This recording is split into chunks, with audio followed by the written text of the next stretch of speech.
Shalom, shalom, peuple de Dieu, que Dieu vous bénisse encore une fois. Et bienvenue dans cette deuxième partie sur la même série avec laquelle nous continuons, la source de la vie. Alors, regardons un peu ici quelque chose.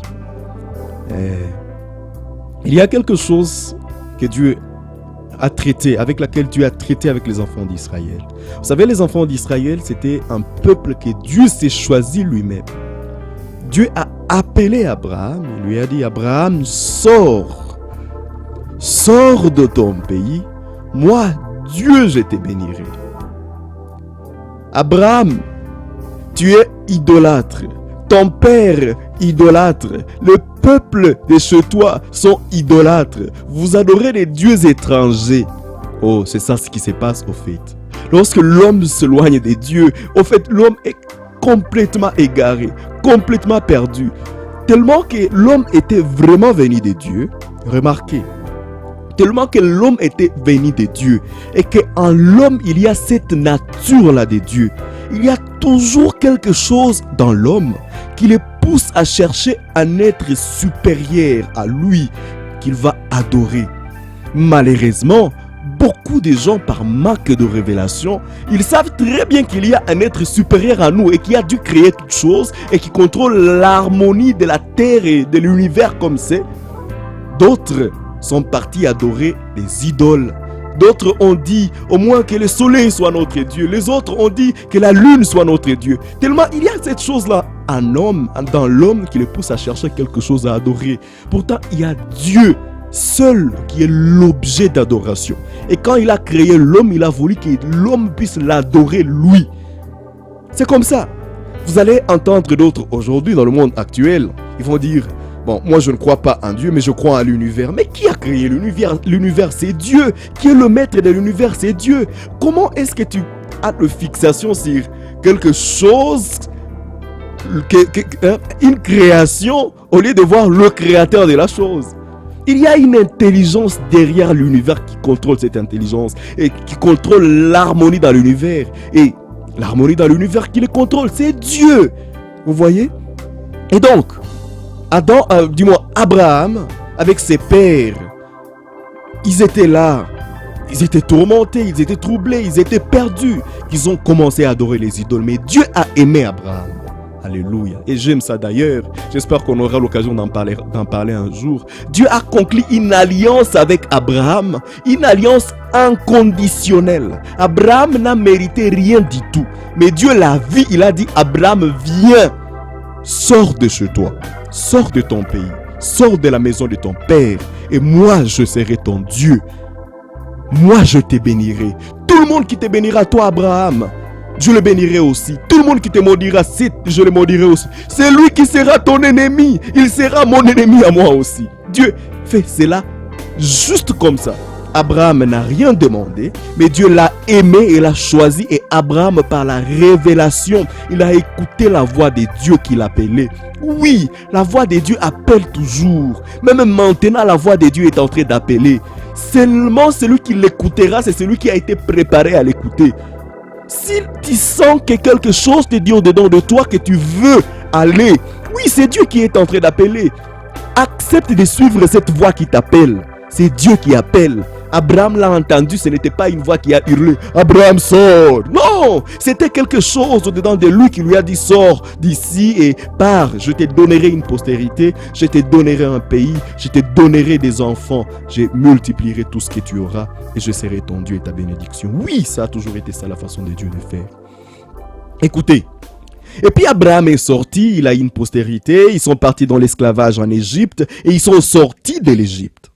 Quand ils sont sortis de l'Égypte, à chaque fois ce peuple désobéissait à Dieu, puisque Abraham a enseigné à son fils Isaac le Dieu d'Abraham, son Dieu à lui. Abraham a enseigné à Jacob son Dieu. Jacob a enseigné aux 12 patriarches son Dieu à lui. Et les 12 patriarches ont enseigné aux enfants d'Israël les dieux d'Israël. C'est les dieux qui avaient appelé leur père. Et les dieux qui avaient appelé leur père lui avaient dit qu'à chaque fois tu iras adorer d'autres dieux. À chaque fois, tu retourneras aller adorer des idoles. À chaque fois, tu retourneras faire l'objet d'adoration quelque chose d'autre. Que ce soit ton travail, que ce soit ta femme, que ce soit ta richesse. Tu es parti loin de moi. Et là, tu souffriras. Écoutez maintenant. Un jour, Moïse est avec les enfants d'Israël dans le désert. Je vais lire dans Deutéronome chapitre 30, le verset 5, en continuant. Écoutez ce que les prophètes est en train de dire. Bon, dis-moi, ce que Dieu est en train de dire au travers de son prophète Moïse. Je lis au nom de Jésus-Christ. L'Éternel, ton Dieu, le verset 5, te ramènera dans les pays que possédaient tes pères. Il est en train de parler aux enfants d'Israël et il leur dit: l'Éternel, ton Dieu, donc qui est le Dieu de tes pères, te ramènera dans les pays que possédaient tes pères, que possédait Abraham, que possédait Isaac, que possédait Jacob. Hein?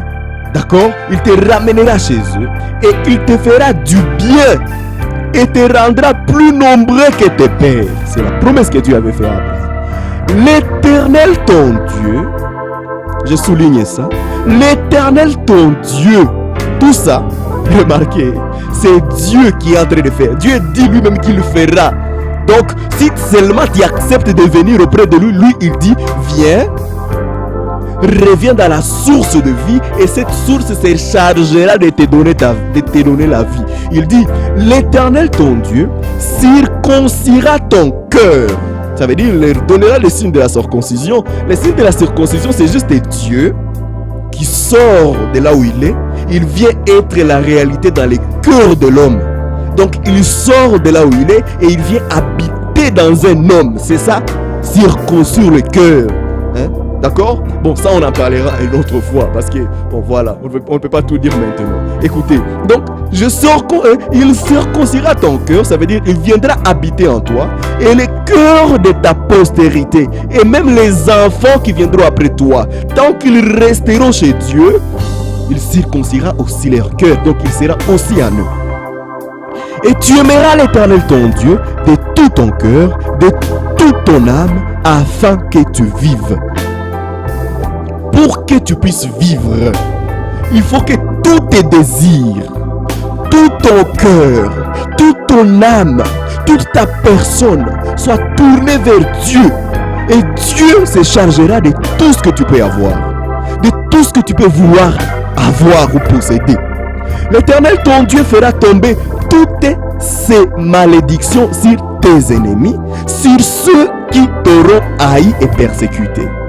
Et toi, tu reviendras à l'Éternel, tu obéiras à sa voix. J'aime ça. Tu reviendras à l'Éternel.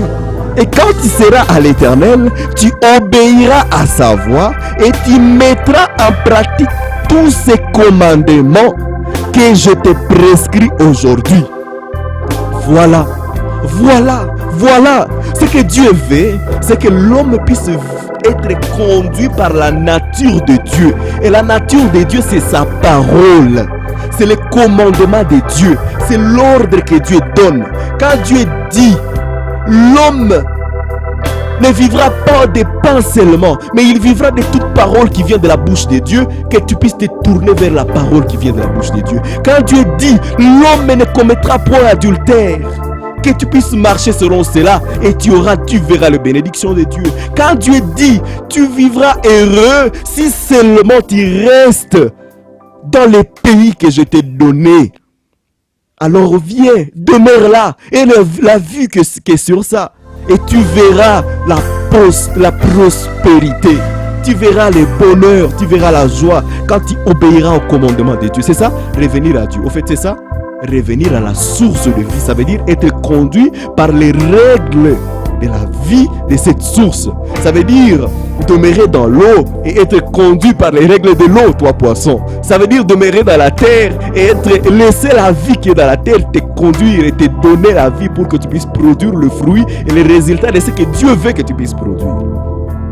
L'Éternel ton Dieu te comblera de biens en faisant prospérer tout le travail de tes mains.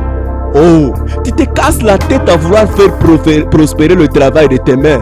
Mais reviens tout simplement à Dieu. Lui-même a dit, si tu demeures dans cette source, je ferai prospérer tout ce que tu feras. Et même le fruit de tes entrailles. Oh, tu es en train de te casser la tête pour que tes enfants puissent avoir quelque chose d'héritage quand tu partiras. Viens tout simplement à Dieu et ses enfants seront sûrs d'avoir un héritage quand tu partiras. Et le fruit de tes troupeaux, et le fruit de ton sol, car l'Éternel prendra de nouveaux plaisirs à ton bonheur. Oui, de nouveau, comme Dieu a pris plaisir au bonheur d'Adam dans le jardin d'Éden avant la chute. Si tu reviens à Dieu par le Seigneur Jésus-Christ, Dieu prendra de nouveaux plaisirs à ton bonheur. Oh, comme il prenait plaisir à celui de tes pères, Adam, Abraham après lui, comme il prenait plaisir à leur bonheur à eux. Si tu reviens à lui, tu abandonnes tes idoles, tu abandonnes tes pensées, tu abandonnes ta façon de faire, tu abandonnes ta façon d'appréhender la vie et que tu te donnes à la façon de Dieu de voir. Tu abandonnes ta nature déchue. Parce que c'est la nature déchue d'Adam que tu as hérité par lui qui te fait agir comme tu fais. Et ça te fait tout simplement te compliquer la vie parce que tu agis dans la malédiction que Dieu avait donnée à Adam. Mais Dieu a déjà restauré Adam. Il y a déjà un Adam restauré au travers de qui tu peux revenir à Dieu. Et Dieu te dit, si seulement tu reviens, le fruit de tes entrailles sera béni. Le travail de tes mains sera béni. Tes troupeaux seront bénis. Je bénirai même le travail de ton sol et je trouverai de nouveaux plaisirs en ton bonheur. Écoutez ce qu'il dit au verset 10. Lorsque tu obéiras à la voix de l'Éternel ton Dieu, en observant ses commandements et ses ordres écrits dans ces livres de la loi, lorsque tu reviendras à l'Éternel ton Dieu de tout ton cœur et de toute ton âme. Oui, c'est ça ce que Dieu fera. À ce moment-là, quand tu es revenu de tout ton cœur et de toute ton âme, et que tu obéiras à lui, tu verras encore la joie de vivre.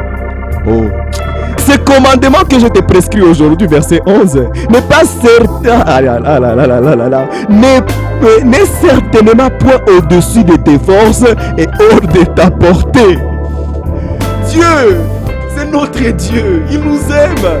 Et s'il nous a donné ses commandements, s'il nous a donné sa loi, s'il nous a donné sa parole, il sait très bien que cela n'est pas au-dessus de notre portée. Vous savez pourquoi Dieu dit ça? C'est parce que c'est lui-même qui reviendra encore en nous et fera en sorte... Oh, Jésus a introduit une alliance parfaite. Oh, gloire à Dieu. Merci Seigneur. Il a introduit une alliance parfaite, une alliance inconditionnelle, dans laquelle lui-même sera le Dieu en toi et fera en sorte que les choses qu'il te prescrit ne seront pas loin de ta portée ni loin de ta force, parce que ça ne sera plus ta force, ça ne sera plus ta portée, mais ça sera sa force en toi qui fera en sorte de qui fera en sorte de marcher selon ce que Dieu dit. Si seulement tu reviens à la source, ça sera la force de la terre qui fera vivre cet arbre et fera en sorte que cet arbre produise des fruits. Ça sera la force et la puissance de l'eau qui fera en sorte que ces poissons nagent et ouvrent bien ses nageoires et marchent bien, et ces poissons-là marchera bien, parce que ça sera désormais la puissance et la force de l'eau qui agira là-bas. Alléluia. Ça sera désormais la puissance de Dieu qui sera en train d'agir dans cet homme qui revient à Dieu pour pouvoir vivre heureux. Oui, ça sera la puissance de Dieu qui t'aidera à choisir une bonne femme. Ça sera la puissance de Dieu qui t'aidera à trouver la bonne affaire dans laquelle investir. Ça sera la puissance de Dieu qui t'aidera à trouver les bonnes études à faire. Et tu n'iras pas étudier, et puis après avoir fini 5 ans, tu as fini 5 ans à l'université, mais tu as fini 5 ans à l'université à la comptabilité, mais te voilà en train de travailler. Mais te voilà en train de travailler, je ne sais pas, comme chauffeur de taxi. Qu'est-ce que ça veut dire? Tu n'étais pas confié à la source de vie, lui qui savait exactement la chose qu'il te fallait. Au départ, tu étais parti loin de lui. Tu as voulu avancer sans lui. Tu as voulu te donner à ta nature déchue et vouloir te conduire selon toi-même. C'est pour ça que tu as perdu la chose. Mais si seulement tu y reviens, tout ce qu'il peut te donner, tout ce qu'il te prescrit, n'est pas loin de ta portée. N'est pas loin de ta portée. Oh, alléluia. Gloire au Seigneur Jésus-Christ. Verset 13, il dit ceci. Il n'est pas de l'autre côté de la mer pour que tu dises, tu passeras pour qui passera pour nous de l'autre côté de la mer et nous l'ira chercher, qui nous le fera entendre afin que nous le mettions en pratique. C'est une chose au contraire qui est tout près de toi, alléluia, dans ta bouche, alléluia, dans ton âme, gloire à Dieu, afin que tu la mettes en pratique. Oh, vois, je mets aujourd'hui devant toi la vie et le bien, et la mort et le mal. Oui, c'est une chose que Dieu a placée dans ta bouche, il a placée dans ton cœur, afin que tu la mettes en pratique. Pourquoi tu t'embrouilles? Viens simplement, reviens à cette source. Tu verras que la vie est simple. Tu verras que la vie, le véritable bonheur existe. La vraie joie dans le foyer existe. La vraie satisfaction d'avoir des enfants existe. Si tu reviens seulement à cette source de vie. Alléluia. Oh, vois, je mets aujourd'hui devant toi la vie et le bien. Tout ça, c'est Dieu qui est en train de parler. La mort et le mal. Car je t'ai prescrit aujourd'hui, le verset 16, d'aimer l'Éternel ton Dieu, de marcher dans ses voies et d'observer ses commandements, ses lois et ses ordonnances, afin que tu vives et que tu multiplies et que l'Éternel ton Dieu te bénisse dans les pays dont tu vas entrer en possession. Écoutez ce qu'il dit ici, verset 17. Mais si ton cœur se détourne, si tu n'obéis point, et si tu te laisses entraîner à te prosterner devant d'autres dieux et à les servir, donc si tu t'en fous de moi et que tu vas t'occuper de tes propres affaires, écoutez ce qui se passe. Je vous déclare aujourd'hui que vous périrez. Oui, si cet arbre essaie de sortir, qui a été déraciné de la terre, continue à se débattre par elle-même. Elle va se débattre. Ça sera pendant 1 heure, 2 heures, 3 heures, un jour si c'est beaucoup. Mais cet arbre finira par périr parce qu'elle est loin de sa source. Si ces poissons continuent à demeurer loin de l'eau, il va se débattre, mais il finira par mourir parce qu'il est loin de sa source. Amen, amen. Écoutez, et je vous déclare aujourd'hui que vous périrez et que vous ne prolongerez point vos jours dans les pays dont vous allez entrer en possession après avoir passé le jour. J'en prends aujourd'hui à témoin contre vous les ciels et la terre. J'ai mis devant toi la vie et la mort, la bénédiction et la malédiction. Choisis la vie afin que tu vives, toi et ta postérité. Oh mon frère, ma soeur, quel amour, quel amour, quel amour de ce que Dieu nous a aimés. Il met devant toi la vie et la mort.